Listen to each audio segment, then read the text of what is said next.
problem breakdown and defining the right problem to solve. That's all you really need. Yesterday I was talking with a friend and the conversation steered towards solving a problem that he had at work. At that moment I knew that he didn't really want to solve the problem, he just wanted to vent about it. Maybe he wanted it to be solved in his own way, but that got me thinking that I've always had a different mindset of how to solve problems from him. So, from my point of view, he was missing the real problem that he wanted to solve. So, I gave him the classical example of he's always tired and his solution to the problem was just drinking more coffee or energy drinks. Yeah, that will help for a couple of days, maybe weeks, but it won't really fix his horrible sleep schedule or overconsumption of caffeine. So, what's the point I'm trying to make? You can't really solve your problem if you don't know what it is, or even worse, if you're not solving the correct problem. I want to share how I solve some of my problems, not all, of course, but these are a couple of methods that I'm using. The top-down approach, what this basically means is to start at the end and work backwards towards solution. So, what does a successful solution to the problem look like? One common problem that I can give you is the I want to get fit or lose weight one. I'm using this one because a lot of people want to do it, and it's fairly simple to understand what the goal and the problem is here. So, sure, you want to lose some fat and gain some muscle, right? What do you think the final success would look like? Are you even asking the right questions on how to solve the problem, or are you just pretending to solve the problem? Here, starting from the end is actually quite beneficial. So, for example, I lost 10 kilos in 6 months. So, this is the end goal. How do I get to there? Well, if I've lost 10 kilos, that means that I kept pushing myself in the gym or the sport that I like. Maybe I made progress and that kept me motivated. I found something that can help me be consistent so that I can reach my goal. I started walking more and eating less junk food. And we get to the root of this is that I wanted to get in shape. This is obviously not perfect, but it will help you in defining the problem and its solution. Another one that I've been using is the bottom-up thinking method. So sometimes knowing the end doesn't really make the problem any less complicated. Honestly, it can actually make it harder to motivate yourself to start. Going back again to the losing weight problem and doing something that just gets you started is way better than just not doing anything at all, or just ignoring the problem and being out of shape.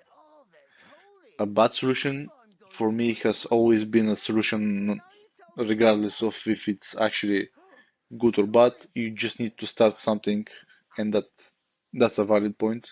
Some quick examples here are if wanted to actually learn a new skill, but you don't know where to start. Here you already know the end goal, you want to learn the skill. Uh, we all know deep down that starting something new is hard, but not starting it, there's actually constantly something nagging at you that maybe you would have liked it, maybe you were actually good at this, but you haven't started.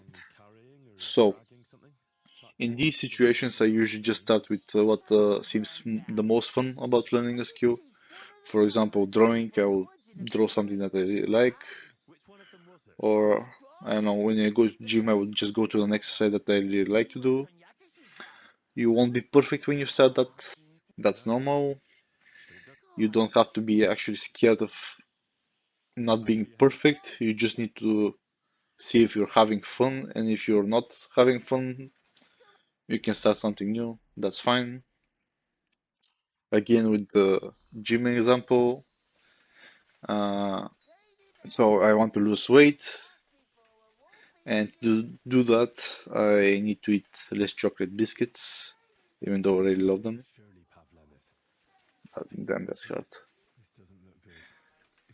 These two approaches to solving problems are really good when combined together, so top down and bottom up. But sometimes your problems can change during the process of solving them, and in a way, you will have to debug your way out of it. So, what does this really mean? You need to make sure that you know how to get unstuck from these situations. So, you won't have the perfect plan for fixing everything, and even if you do, you don't. But in case that you do, can you please tell me? I'm actually curious on how you did it. Usually when this happens, I ask myself what's not working. Did I miss something that's keeping me from completing this task or goal? Has somebody else actually just solved this problem and already have a solution? You don't really have to come up with something original every time you have a problem. That would be like, I don't know, imagine having to climb up the side of a building because somebody already invented the stairs and you wanted to look original. Another important question that you can ask yourself is this really a problem? I've had a lot of things that were getting in the way of me actually finishing something, but in these scenarios, I've always found it a good idea to step back and focus again on what the bigger picture here, bigger issue was. So in these situations, I usually go for a walk. I've had countless times that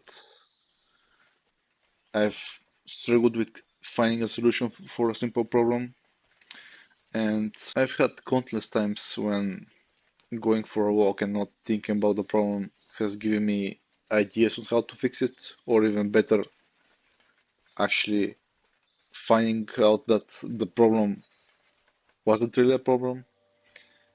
So, trying different things and even ones that you don't think will work is always worth a shot. So, just take it. Anyway, that's all I wanted to share, and I hope this helps you solve a problem that you're having, or at least give you another way of looking at them, because sometimes that's all it takes to solve it. Bye bye.